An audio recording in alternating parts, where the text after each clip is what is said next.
नमस्कार। पश्चिम नवलपरासी के पहला रेडियो स्टेशन सामुदायिक रेडियो परासी 90.2 मेगाहर्ज और इंटरनेट ऑनलाइन के www.radioparaसी.com मार्फत एक के साथ प्रसारण हो रहल दिन के 4 बजे के भोजपुरी हाल खबर में हम सुरेश यादव के तरफ से आपके स्वागत बा।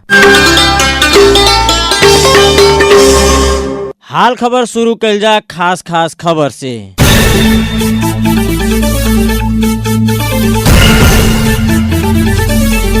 सरकार लक्ष्य अनुसार राजस्व संकलन करे नहीं सकल। अर्थ मंत्री महत के कहनाम ऑनलाइन प्रणाली के व्यवसायिक रूप में कार्यान्वयन करे के परे वाला में जोड़। रासोपा माघ 21 गते से विकास योजना में दबाव यात्रा शुरू करे वाला।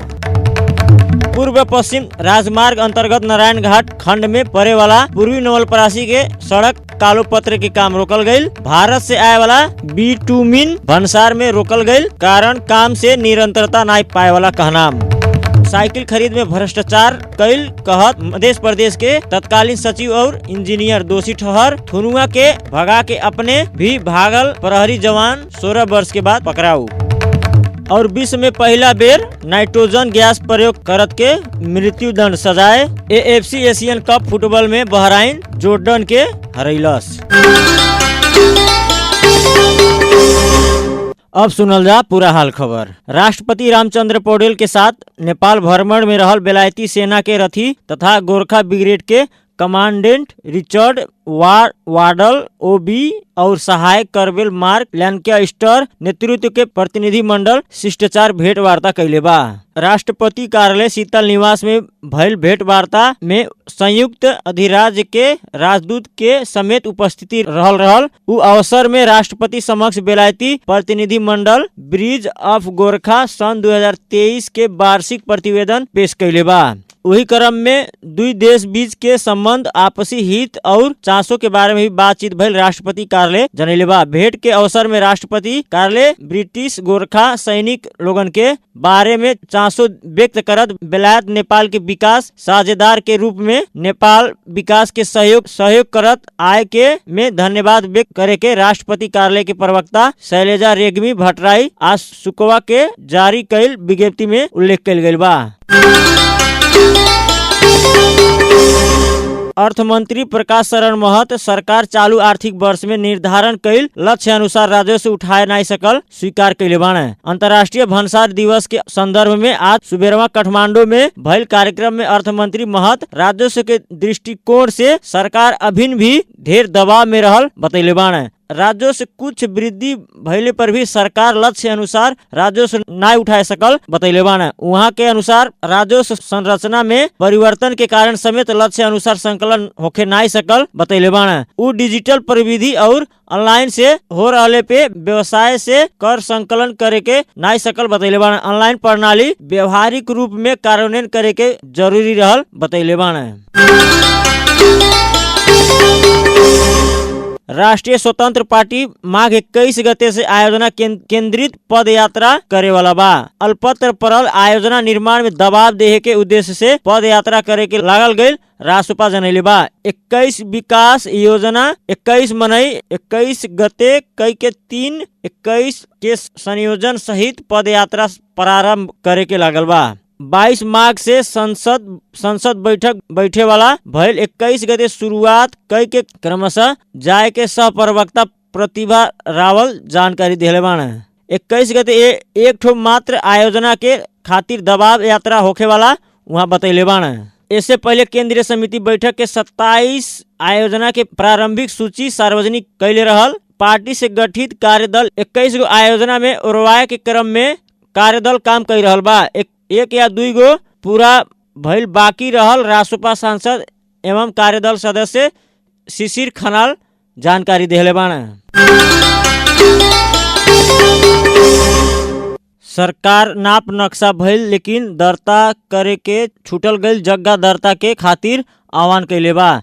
भूमि व्यवस्था सहकारी तथा गरीबी निवारण मंत्रालय नाप नक्शा भइल लेकिन दर्ता करे के छूटल गईल जगह दर्ता के खातिर राजपत्र में सूचना प्रकाशित कैले बा। मंत्रालय औसन छूट भइल जगह दर्ता के खातिर यह माघ 11 गते से 2 वर्ष तक म्याद दिले बा। सचिव गोकर्ण मणि डुआडी द्वारा बिफैया के नेपाल राजपत्र में प्रकाशित सूचना में मालपोत नियमावली 2036 के नियम 4 क के उपनियम 1 प्रायोजन के खातिर जगह नाप जांच एन 2019 बमोजिम नाप नक्शा भइल, लेकिन दर्ता करे के छूटल गईल। जगह दर्ता करे के चाहे के खातिर संबंधित मालपोत कार्यालय में निवेदन दिए के सूचित करावल गईल बा। पूर्व पश्चिम राजमार्ग अंतर्गत विस्तार के क्रम में रहल नारायण घाट बुटवल खंड में पड़े वाला पूर्वी नवलपरासी के सड़क में कालो पत्रे के काम रोकल गईल बा। कालो पत्रे के खातिर आवश्यक पड़े वाला कच्चा पदार्थ बिटुमिन ओरैले के बाद काम रोकल गईल। नारायण घाट बुटवल सड़क विस्तार योजना पूर्वी खंड जनैले बा। भारत से आए वाला बिटुमिन भंसार में रोकले के कारण कालो पत्रे के काम होखे नहीं सकल। योजना के सूचना अधिकारी इंजीनियर शिव खनाल बतैले बाना। वहाँ के अनुसार ई खंड में 8 किलोमीटर सड़क खंड कालो पत्रे करे के मिले वाला तैयारी हो चुकल बा। बिटुमिन आयल लगते कालो पत्रे करे के निर्माण व्यवसाय तैयारी अवस्था में रहल और 8 किलोमीटर कालो पत्रे करे के समय तक थप 8 किलोमीटर सड़क कालो पत्रे करे के तैयारी में पुगल खनाल बतौले बाना। सड़क निर्माण company China estate engineering corporation limited के ठेका सह व्यवस्थापक राकेश झा सड़क कालो पत्रे करे के प्रयोग करे वाला बिटुमिन भंसार में आ पुगल और अब कुछ दिन में काम के निरंतरता दे के बतैले बाना।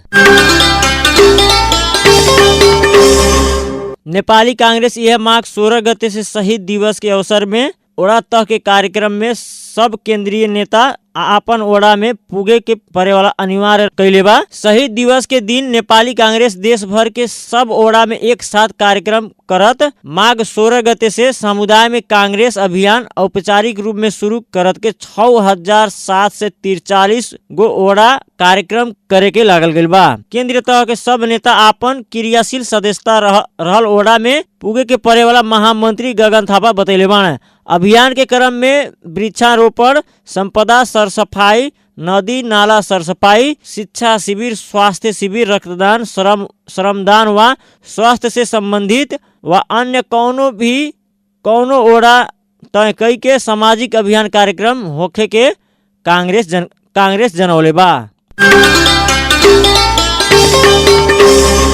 आप अभी सामुदायिक रेडियो परासी 90.2 मेगाहर्ट्ज मार्फत दिन के 4 बजे के भोजपुरी हाल खबर सुनल जात बा। आप कुछ देर विश्राम। ठंडी के मौसम में विशेष कई के बूढ़ पुरनिया बाल बच्चा लोगन के सर्दी, खोखी, जर, बुखार या निमोनिया जैसन रोग लागे वाला संभावना ज्यादा रहले से गरम गरम कपड़ा तथा खान पीन में विशेष ध्यान दिहल जा। सामुदायिक रेडियो परासी द्वारा जनहित में जारी संदेश। विश्राम के बाद अब सुनल जा बाकी हाल खबर। मध्य प्रदेश सरकार के बेटी पढ़ाऊं बेटी बचाऊं कार्यक्रम अंतर्गत साइकिल खरीद में भ्रष्टाचार कैल कहत विशेष अदालत तत्कालीन सचिव याम प्रसाद भूषाल और सीनियर डिविजनल इंजीनियर भगवान झा के दोषी ठहर कैले बा। साइकिल खरीद में 10 करोड़ 33 लाख से ऊपर अनियमितता भइल कहत अख्तियार दुरुपयोग अनुसंधान आयोग विशेष अदालत में मुद्दा दायर कैले रहल। विशेष अदालत के अध्यक्ष न्यायाधीश टेक नारायण कुंवर के कलिया के इजलास भूषाल और झा के दोषी ठहर कैले बा। अदालत दोनों जना के 3 महीना कैद और 10,000 रुपया जरिमाना भी तोकले बा। पकड़ाऊ पड़ल एक भारतीय नागरिक हिरासत से भगा के अपने भी फरार भइल तत्कालीन प्रहरी जवान बीरबल राय यादव 16 वर्ष के बाद पकड़ाऊ पड़ल बाने। महानगरीय प्रहरी परिसर काठमांडू के हिरासत में रहल भारत के रक्सौल घर भइल 39 वर्षीय अशरफ आलम के 2064 साल में भगा के अपने भी भागे के यादव यह माघ 11 गते पकड़ाऊ पड़ल बाने। उनके काठमांडू उपत्यका के अपराध अनुसंधान कार्यालय मीन भवन के टोली नेपाल भारत सीमाना के काकड़ भिट्टा से पकड़ाऊ पड़ल बाने। उनके काठमांडू लिया के माघ 12 गते आवश्यक कार्रवाई के खातिर प्रहरी परिसर काठमांडू पठाए के प्रहरी उपरीक्षक रविंद्र रेग्मी जानकारी दिले बाने। अब अंतर्राष्ट्रीय खबर। अमेरिका के एलाबामा राज्य में हत्या आरोप में दोषी ठहर भइल एक व्यक्ति के नाइट्रोजन गैस सुंघा के मृत्युदंड दिहल गइल बा। 58 वर्षीय केनेथ यूजिन स्मिथ के सन 1989 में एलिजाबेथ सेनेट के हत्या में दोषी ठहर कल गई रहे। विश्व में नाइट्रोजन गैस सुंघा के मृत्यु दंड देहे के ई पहला घटना भइल बीबीसी जनैले बा। सन 1988 के मार्च में $1000 पाए के आशा में एलिजाबेथ सेनेट के हत्या कईल घटना स्मिथ और दूसरका व्यक्ति दोषी ठहर भइल हन। अंतिम मिनट के अपील में हारले के बाद उनके नाइट्रोजन गैस सुंघा के मृत्यु दंड दिहल गइल बा।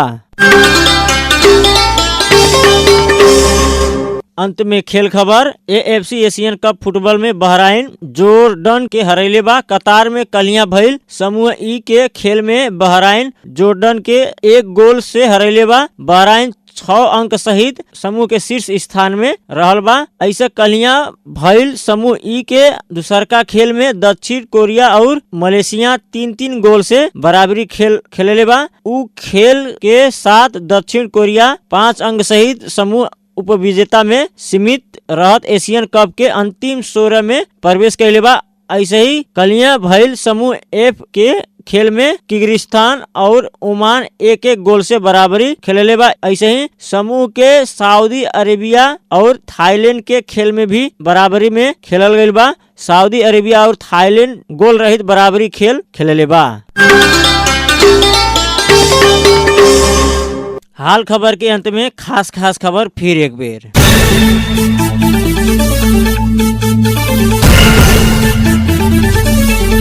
सरकार लक्ष्य अनुसार राजस्व संकलन करे नहीं सकल। अर्थ मंत्री महत के कहनाम। ऑनलाइन प्रणाली के व्यवसायिक रूप में कार्यान्वयन करे के परे वाला में जोड़। रासुपा माघ 21 गते से विकास योजना में दबाव यात्रा शुरू करे वाला।